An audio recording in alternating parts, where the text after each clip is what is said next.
Hello friends, just wanted to come on and just encourage you today and just share one or two things.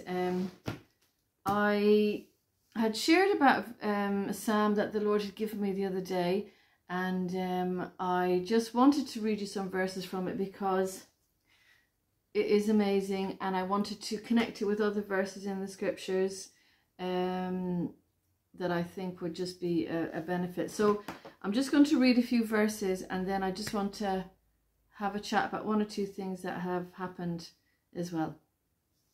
So Psalm 37, here it goes. Fret not thyself because of evildoers, neither be thou envious against the workers of iniquity. For they shall soon be cut down like the grass and wither as the green herb. Trust in the Lord and do good, so shall you dwell in the land, and truly you shall be fed.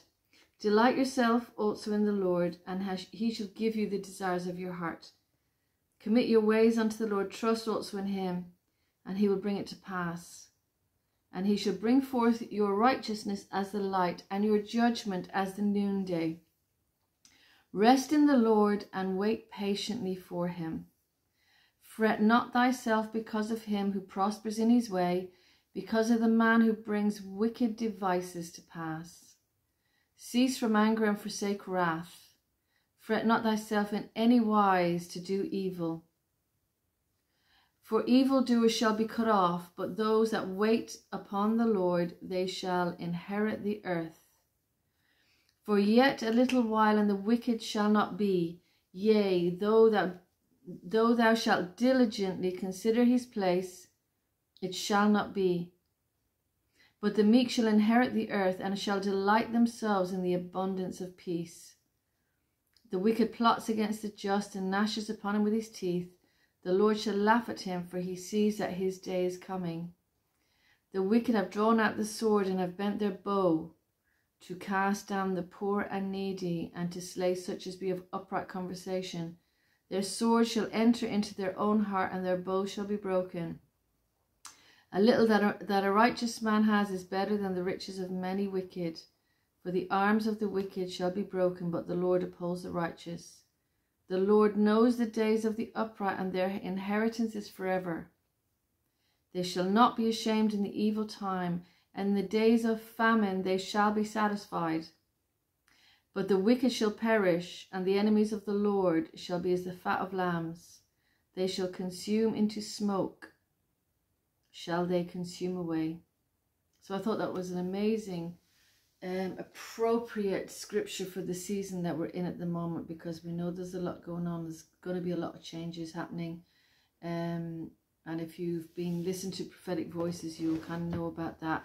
But I also want to share something that it just confirms it in Revelation here. Revelation chapter 13 is talking about the season we're coming into, which is destruction of Mystery Babylon. It is the angel preaching the gospel, is the last heralding of the gospel to the nations, and also the rising up of the Antichrist and the mark of the beast system that is going to come in. So it says in here in verse 13, chapter 13, verse 10, it says, he that leads in captivity shall go into captivity. He that kills with the sword must be killed with the sword. And here is the patience and faith of the saints. And that's what it was saying in Psalm 37. Wait on the Lord. You know, wait patiently upon the Lord. And then here's another scripture that confirms it in Revelation 14:12. Here is the patience of the saints. Here are they that keep the commandments of God and the faith of Jesus. So it's repeated. I always noticed this when I used to read these chapters, that, you know, whenever you see a repeat, it's an emphasis from the Lord that this is what's going to be required. And this is a season that's going to require patience for the saints because of what is happening, what we're coming into. Are we in the beast system? Absolutely, yes, we are in the beast system right now. Has the Antichrist been revealed? No, he hasn't been revealed. I mean, I know that I believe that, I've said this before, that Obama is the precursor to the Antichrist, but as yet, we don't know who the Antichrist is. We will know when he signs that agreement, that, you know, the famous agreement that's got to be signed for 7 years, right? You can read about that in Daniel, and it's in Revelations as well. So anyway, so I wanted to also just say this, that I was having a wonderful dreams this morning with the Lord. It was so nice, and I was really experiencing like a taste of his glory kind of thing, you know. And the other night, about 2 nights ago, I was really attacked in a really, it was a very, very scary way. It was not an unusual way, and I don't want to go into the details right now, but it was a very scary thing, and I think it's a reality that's coming, okay? And it had the capacity to put me into a lot of fear, right? So when this initial attack came, it was quite alarming. And what happened was I came out of the attack, and then I went back to sleep, and I got attacked again in a similar manner. And so even though it was scary, it was daunting, right after the second attack, what happened was I experienced the glory of God right there. Like, oh my goodness, I experienced in this, whether it was real or not, I don't know if it was real or not, I can't tell you. I don't know if I was dreaming or if it was real, you know, that kind of way. But I knew, I experienced the glory of God in such a way that I could not stop praising God. I was just praising and praising and praising and praising and praising the Lord. And it was just like that glory was just incredible. And the joy, that love, it was just, I can't describe it. I can't describe it. And, you know, it does say in Corinthians that, like, when we get to heaven, like, you know, it says no mind can conceive, and it's not even entered into the heart of man what God has laid up for those who love him and are called according to his purpose. So it's like, you know, the glory of God is going to be so exceedingly above even the sufferings that we go through down here. And I want to encourage you with this, because, you know, we don't tend to hear this. We don't tend to be encouraged like this in the church, and it's really only the Lord that can give you this, you know. And so anyway, I was waking up this morning, and before I was waking up, I was in my dream, and I was calling out on the Lord, you know, and really calling out with all my heart, and I could just sense his glory again, just in a mild, it was a milder version of it, but it was real sweet, you know. And as I woke up this morning, I had this revelation, and it sounds obvious, right? But it's not. It does sound obvious, but it came as a revelation, like a real truth in my spirit, that I woke up feeling and believing that many Americans that had put their full trust in Trump and in the hope that he held for their future, you know. So they had put all their hope and their, you know, everything into Trump and his plans for the future of America and what he was going to do in this making America great again and all this kind of stuff.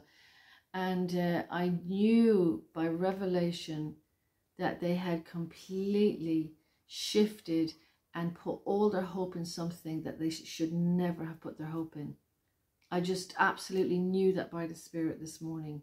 That's what has happened. And that's why people are so devastated and so hopeless and so down.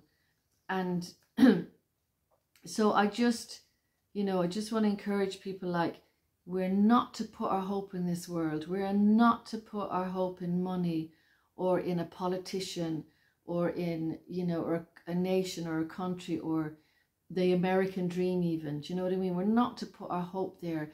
Like, we have to, as Christian believers right now, to completely place our hope and our trust in God, because this is going to be a season of testing and trial for the saints.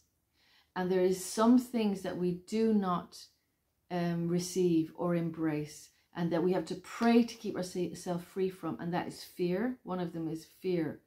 that is absolutely something that we absolutely must keep ourselves free from. And there was something else, and I've forgotten it because I thought of it this morning and it's gone out of my head. It might come back.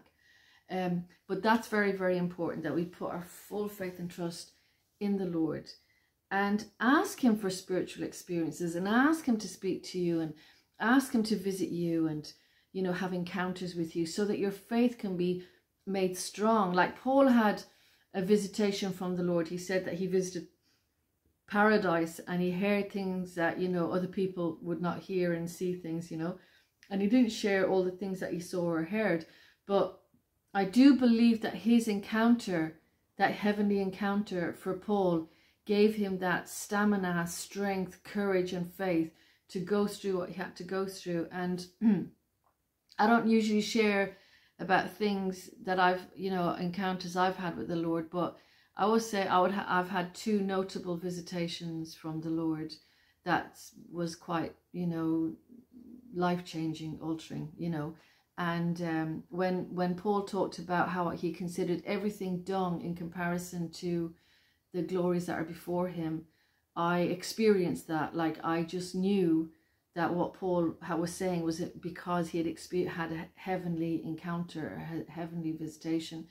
And that would have been my experience as well, that, you know, through having this visitation, that I realized that everything in this world is absolute nothing in comparison to the next one. It doesn't even compare, not anything, not a drop, you know. So ask the Lord for these things, because, you know, the Lord encourages us, those who will seek will find, knock and the door shall be opened unto you. You know, do everything to embrace faith and to, you know, to increase your faith, you know. You know, so I just think that's, you know, that's important for us at this time, and it will fill our hearts with hope and fill our hearts with courage. And you know, even the last 2 days now, I've just been doing a lot more worship and that, and the worship has really been lifting me up, you know what I mean? And so I encourage you to practice those things that really encourage your faith, you know. So just wanted to jump on and say all that, and God bless you, everybody. Thanks for all your comments and your encouragements. See you soon. Bye.